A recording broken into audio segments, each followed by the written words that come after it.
안녕하세요. 주스TV의 주스입니다. 제가 이전에 예고를 드렸던 대선 테마주를 이제 준비해야 될 때라고 했죠. 그래서 이제 대선 테마주 관련해 가지고 제가 표현을 이제 예상 후보라고 표현할 건데, 지금 뉴스나 뭐 인터넷에 떠도는 기사 같은데 언급되는 2022년 대선 예상 후보들을 이제 추려가지고 그 관련된 테마주들을 이제 하나씩 제가 영상으로 제작을 해보려고 합니다. 원래 한 후보는 한 편에 다 담으려고 했고, 만약에 종목이 좀 적은 후보들 같은 경우에는 한 두세 명을 한 편에 담으려고 했는데, 제가 이 관련된 종목들을 찾다 보니까 생각보다 너무 많더라고요. 특히 이낙연 예상 후보 같은 경우에는 2000년부터 국회의원에 당선이 돼서 그때 당시에 막 엮였던 종목들이 전부 다 현재 막 인터넷에 다 있어요. 그래가지고 그냥 잡히는 거 일단 다 등록하고 다 분석하기 시작했는데, 오늘 그 종목들이 한 50몇 개가 다 돼가지고 다 담을 수가 없어요. 그래서 한 10개 정도랑 제가 앞으로 대선 후보, 대선 테마주를 분류할 때 어떤 식으로 할 거라는 그런 것들을 한번 이야기해 보도록 하겠습니다. 이 분류 방법은 뭐 어디서 배운 거 아닙니다. 제가 고민을 해보고 이런 식으로 분류를 하고 했을 때 추후에 대선 때 맞춰가지고 수익이 어느 정도 날 수 있겠구나라고 판단된 제 방식일 뿐이고요. 영상을 진행함에 따라 그 방식이 조금씩 변화될 수 있다는 점도 참고해 주시기 바랍니다. 더불어 제가 지금 언급드리는 이 뭐 영상의 순서라든지 아니면은 그 해당 당에 대한 언급이 뭐 긍정적일 수도 있고 부정적일 수도 있는데, 저는 사실 뭐 자랑은 아니지만 정치 쪽으로는 전혀 관심이 없습니다. 솔직하게 말씀드리면 관심이 없고, 제 뭐 정치 성향이 뭐 묻어난다 뭐 그렇게 생각하실 필요는 전혀 없어요. 혹시나 그렇게 선입견을 가지실까봐 미리 제가 말씀을 드리고 시작하고, 계속 이 멘트는 영상 때마다 언급을 해드리도록 하겠습니다. 제 정치 성향과는 전혀 무관하니까 오해하시는 일은 없으셨으면 좋겠고요. 자, 첫 번째는 이제 대선 후보 중에 첫 번째 예상 후보는 이낙연 후보로 이제 정해서 영상을 제작하였습니다. 자, 이낙연 예상 후보는 더불어민주당이고 문재인 대통령과 같은 당에 있죠. 그리고 더불어민주당에서 노무현 대통령 그리고 문재인 대통령 이후에 차기 대통령이 나온다면은 이낙연 예상 후보가 될 확률이 높다, 이런 기사도 제가 봤었거든요. 근데 뭐 어떻게 될지는 이제 앞으로 지켜봐야 되겠죠. 이낙연 후보는 2000년 4월 13일 16대 국회의원 전라남도 1차적으로 당선이 되었고요. 제가 이 당선됐던 시기를 언급하는 이유는 뒤에 가서 설명해 드릴게요. 그리고 17대 2004년, 2008년 국회의원 선거는 전부 다 4월 달이더라고요. 저 이것도 처음 알았습니다. 네, 처음 알았고 다 4월 달이었고 4년마다 한 번씩 국회의원 선거를 하더라고요. 그래서 2000년, 2004년, 2008년, 2012년 16대, 17대, 18대, 19대 전라남도 국회의원에 4회 연속 당선이 됐습니다. 그리고 2016년도에 20대 국회의원 또 선거가 있었는데, 2014년 6월 4일 있었던 제6회 전라남도 시도지사, 이게 아마 지방선거 때였던 것 같은데, 전라남도 시도지사에 당선이 되었습니다. 그래서 2016년도에 20대 국회의원은 아마 출마를 안 했던 것 같고요. 아마 임기 중이었을 건데 요렇게 넘어갈 수도 있는지 그것도 저는 잘 모르겠습니다, 사실상.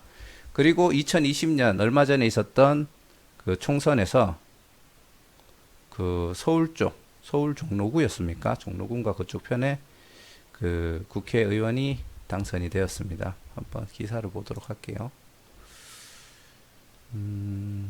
맞네요. 서울 종로구 당선이 되었죠. 자, 그리고 이낙연 예상 후보의 테마성은 서울대 법학과 학사를 했고요. 그래서 서울대와 서울대 법학과 관련된 동문들이 테마성으로 엮여 있고, 광주 제일고등학교 출신으로 또 거기에 대한 동문들이 또 많이 엮여 있습니다. 그리고 동아일보에 근무를 했었고 전라남도 영광에서 아예 태어났었고요. 출신으로 전라남도에서 국회의원 다수를 지냈다. 현재는 서울 종로구에 있다. 제가 여기 적었었네요. 그리고 이낙연 예상 후보의 셋째 동생인 김계연 씨가 SM그룹의 계열사인 사마기업의 대표이사로 있습니다. 그래서 이 SM그룹이 테마성으로 좀 엮여 있더라고요. 이게 지금 굉장히 중요한 거, 아실 분들은 아시겠지만 그 남선 알미늄하고 엮여 있기 때문에 뭐 미리 먼저 언급을 드리자면 대장주가 현재 남선 알미늄으로 많이 언급이 되고 있더라고요. 네, 그렇다는 점 참고하시고, 그리고 종목별 체크 사항입니다. 사실 종목별로 체크할 게 굉장히 많아가지고 제가 영상에서 다 담지는 못해요. 하지만 어떤 것들을 체크를 할지 제 생각입니다. 이게 맞는 방법인지 아닌 방법인지는 모르겠지만 제가 고민해가지고 이렇게 테마주를 추려내면은 그 투자를 했을 때 수익이 날 수 있겠다라고 판단을 했고요. 요거 다른 종목들은 제가 찾지 못한 종목이 있다든지 다른 종목들은 우리 시청자 여러분, 구독자 여러분들이 직접 찾아보시는 걸 추천드립니다. 첫 번째, 이낙연 후보처럼 국회의원 당선이 되었던 후보들은 국회의원 출마 전후 그리고 당선 직후의 주가가 움직임이 어땠는가를 종목별로 보시고요. 그리고 그때 당시에 당선 직전이나 그 당시에 가장 최고점 그런 것들을 한번 확인해 보시면 좋습니다. 그리고 그 해당 종목이 분명히 테마주로 누군가 엮기는 했는데 그 당시에 주가가 움직임이 없었으면, 물론 연관이 그 당시에는 없었을 수도 있습니다. 없었을 수도 있어요. 그리고 최근에 2020년도에 뭐 그 연관이 생겨가지고 테마성으로 또 엮여서 움직일 수는 있어요. 하지만 주가의 움직임이 최근까지도 없었으면은 현재는 연관이 없다라고 판단을 하시면 되고요. 연관은 없었지만 갑자기 테마성이 엮여 있는 뭐 인물이 그 회사에 들어감으로써 테마성이 발생할 수도 있거든요. 그거는 기사 같은 것들을 찾아가지고 직접 분석하셔야 됩니다. 저는 과거의 자료를 보는 방법에 대해서만 언급을 드리는 거예요. 그리고 테마성이 없을 때의 주가 위치와 현재 위치를 확인하는 겁니다. 이거는 뭐냐면은 종목이 다른 테마성으로 올라갔다 내려갔다 할 수도 있고, 아니면은 아예 관심 밖으로 가가지고 저점을 기고 있다가 이낙연 후보와 테마성이 엮여서 움직였을 수도 있잖아요. 최근에 그 총선 때문에. 그러면 그 현재의 주가가 어디에 와 있냐, 그거를 한번 보시라는 거예요. 그러면은 테마성이 죽으면은 과거의 그 지점으로 내려갈 거고, 테마성이 생기면은 당선 당시나 그 직후에 있었던 주가까지는 갈 수 있다. 특히 이번에는 총선이 아니고 대선이죠. 그러면 더 갈 수가 있는 거죠. 그렇게 판단하고 종목을 선별하시라는 겁니다. 아시겠죠? 그리고 해당 종목의 업종, 재무제표, 기사 등을 확인하라. 이건 왜 그러냐 하면은 그 종목이 거래 정지가 될 수도 있고 상패 위험성이 있을 수도 있기 때문에 아무리 좋은 테마성으로 엮여 있다고 하더라도 그 종목이 위험하면은 들어가시면 안 돼요. 왜냐하면은 지금부터 투자하면은 1년 9개월 동안 그 종목에 매집을 저희도 들어가야 되거든요. 근데 갑자기 상패가 된다든지 거래 정지가 된다 하면 제 돈이 다 묶여가지고 나중에 완전 바닥 칠 수도 있잖아요. 종이 쪼가리가 될 수 있기 때문에 그 해당 업종이 얼마나 안전한지에 대해서 살펴보라는 겁니다. 아시겠죠? 그리고 검토 순서는 아까 말씀드렸듯이 그 테마성이 엮여 있는 종목들의 차트, 현재 위치가 과거에 대비해서 얼마나 올라와 있는지, 고점인지 저점인지 아니면 중간점에 와 있는지를 보시라는 거고요. 위에 했던 말을 반복하는 거예요. 제가 검토할 순서입니다. 그리고 호재 시의 차트가 어디까지 올라갔었는지 그걸 한번 보라는 거고요. 물론 그 고점을 찍었는 게 테마성일 수도 있고 아닐 수도 있지만 그거를 일단은 따지지 말자는 겁니다. 요 위에 얘기 드렸던 요 국회의원 선거 그리고 당선 시점 기준으로 해가지고 과거의 주가가 같이 움직여 줬느냐를 보자는 얘기입니다. 그래서 이 날짜를 제가 말씀을 드렸던 거예요. 그러니까 그냥 월만 기준으로 보시면 돼요. 월봉으로 제가 분석할 거거든요. 그리고 위험성, 아까 얘기했던 뭐 거래정지 상패, 뭐 대표가 뭐 분식회계나 주가 조작에 가담을 했다, 뭐 이런 것들 위험할